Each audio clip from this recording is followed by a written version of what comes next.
Dis was a floating golden ball, looking like a schoolroom globe in space. No clouds obscured its surface, and from this distance it seemed warm and attractive set against the cold darkness. Brian almost wished he were back there now, as he sat shivering inside the heavy coat. He wondered how long it would be before his confused body temperature controls decided to turn off the summer adjustment. He hoped it wouldn't be as sudden or as drastic as turning it on had been. Delicate as a dream, Lee's reflection swam in space next to the planet. She had come up quietly behind him in the spaceship's corridor, only her gentle breath and mirrored face telling him she was there. He turned quickly and took her hands in his. "You're looking infinitely better," he said. "Well, I should," she said, pushing back her hair in an unconscious gesture with her hand. "I've been doing nothing but lying in the ship's hospital, while you were having such a fine time this last week. Rushing around down there shooting all the magter." "Just gassing them," he told her. "The Nijorders can't bring themselves to kill anymore, even if it does raise their own casualty rate. In fact, they are having difficulty restraining the Dissens led by Ulf, who are happily killing any magter they see as being pure Umedverk. What will they do when they have all those frothing magter madmen?" "They don't know yet," he said. "They won't really know until they see what an adult magter is like with his brain parasite dead and gone. They're having better luck with the children. If they catch them early enough, the parasite can be destroyed before it has done too much damage." Leah shuddered delicately and let herself lean against him. "I'm not that sturdy yet, let's sit down while we talk." There was a couch opposite the viewport where they could sit and still see Dis. "I hate to think of a magter deprived of his symbiote," she said. "If his system can stand the shock, I imagine there will be nothing left except a brainless hulk. This is one series of experiments I don't care to witness. I rest secure in the knowledge that the Nijorders will find the most humane solution."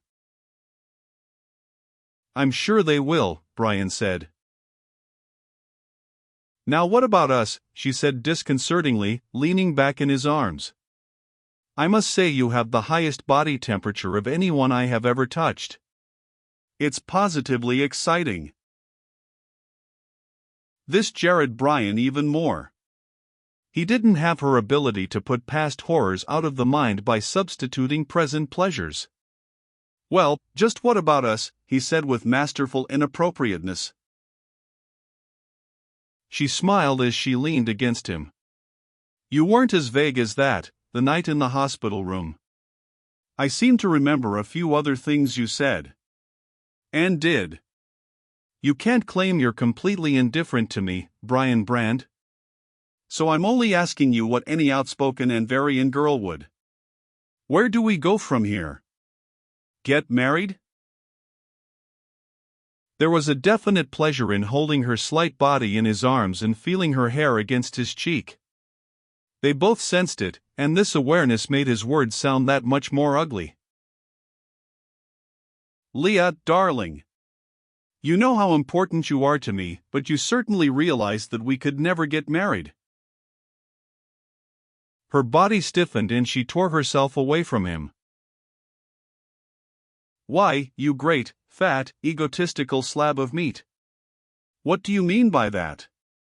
I like you, Leah, we have plenty of fun and games together, but surely you realize that you aren't the kind of girl one takes home to mother." "Leah, hold on," he said. "You know better than to say a thing like that. What I said has nothing to do with how I feel towards you. But marriage means children, and you are biologist enough to know about Earth's genes." "Intolerant yokel," she cried, slapping his face. He didn't move or attempt to stop her. "I expected better from you, with all your pretensions of understanding. But all you can think of are the horror stories about the worn-out genes of Earth. You're the same as every other big, strapping bigot from the frontier planets. I know how you look down on our small size, our allergies and hemophilia and all the other weaknesses that have been bred back and preserved by the race. You hate. But that's not what I meant at all, he interrupted, shocked, his voice drowning hers out. Yours are the strong genes, the viable strains, mine are the deadly ones. A child of mine would kill itself and you in a natural birth, if it managed to live to term. You're forgetting that you are the original Homo sapiens.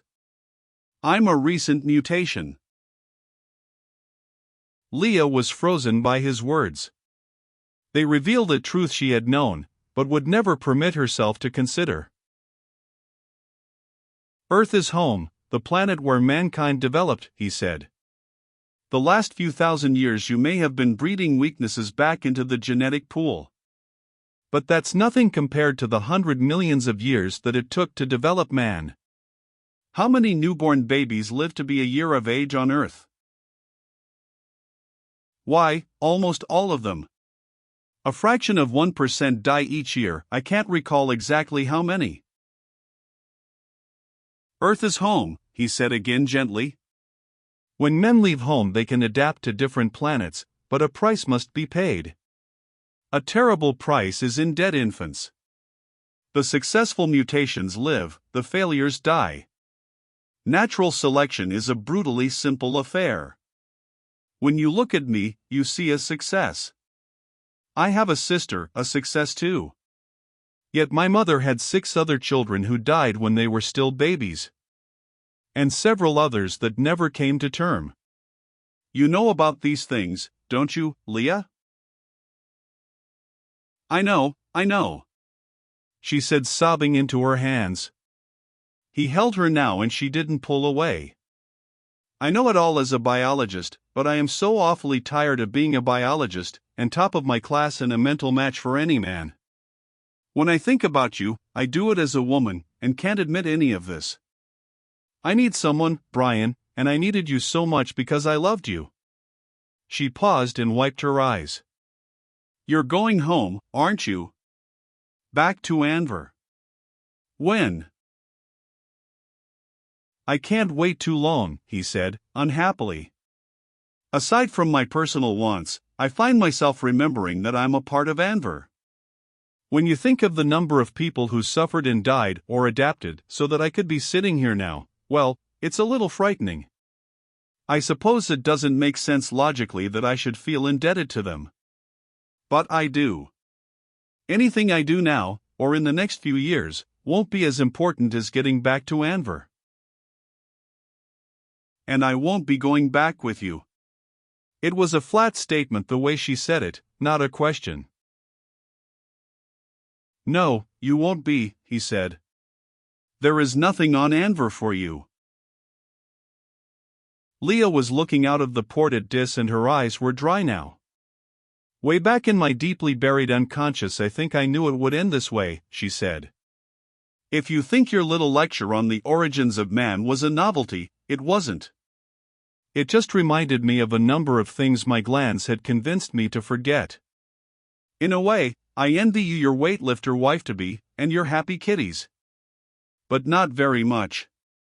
Very early in life I resigned myself to the fact that there was no one on earth I would care to marry. I always had these teenage dreams of a hero from space who would carry me off, and I guess I slipped you into the pattern without realizing it.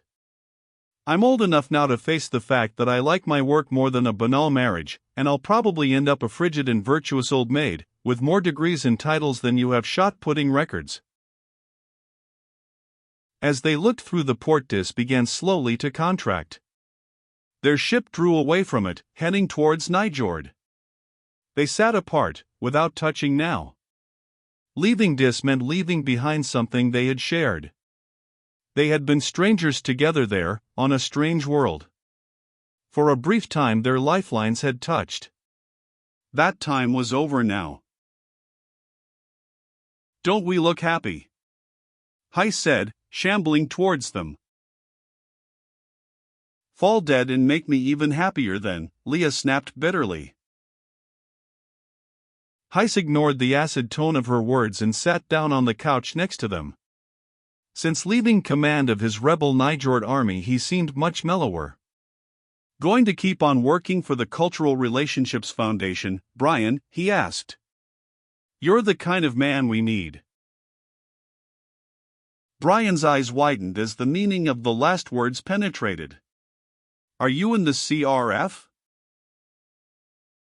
"Field agent for Nijord," he said. "I hope you don't think those helpless office types like Fossil or Merv really represented us there? They just took notes and acted as a front and cover for the organization." Nijord is a fine planet, but a gentle guiding hand behind the scenes is needed, to help them find their place in the galaxy before they are pulverized. "What's your dirty game, Heiss?" Leah asked, scowling. I've had enough hints to suspect for a long time that there was more to the CRF than the Sweetness and Light Part 1 have seen. "Are you people egomaniacs, power-hungry, or what?" "That's the first charge that would be leveled at us if our activities were publicly known," Heiss told her. "That's why we do most of our work undercover. The best fact I can give you to counter the charge is money. Just where do you think we get the funds for an operation this size?" He smiled at their blank looks. "You'll see the records later, so there won't be any doubt. The truth is that all our funds are donated by planets we have helped. Even a tiny percentage of a planetary income is large. Add enough of them together and you have enough money to help other planets. And voluntary gratitude is a perfect test, if you stop to think about it. You can't talk people into liking what you have done. They have to be convinced." There have always been people on CRF worlds who knew about our work and agreed with it enough to see that we are kept in funds.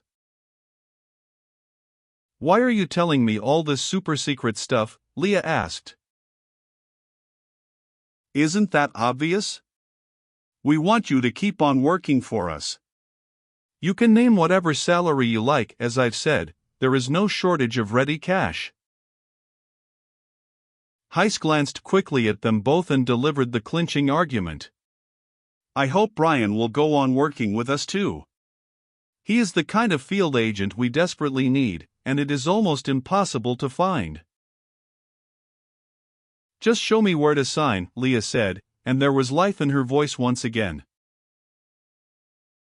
"I wouldn't exactly call it blackmail," Brian smiled, "but I suppose if you people can juggle planetary psychologies, you must find that individuals can be pushed around like chessmen. Though you should realize that very little pushing is required this time." "Will you sign on?" Heiss asked. "I must go back to Anver," Brian said, "but there really is no pressing hurry." "Earth," said Leah, "is overpopulated enough as it is. 72 hours in hell." Dis was a harsh, inhospitable, dangerous place, and the Magter made it worse. They might have been human once, but they were something else now. The Magter had only one desire: kill.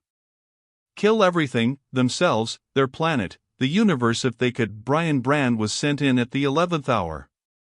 His mission was to save Dis, but it looked as though he was going to preside over its annihilation. Planet of the Damned. Harry Harrison.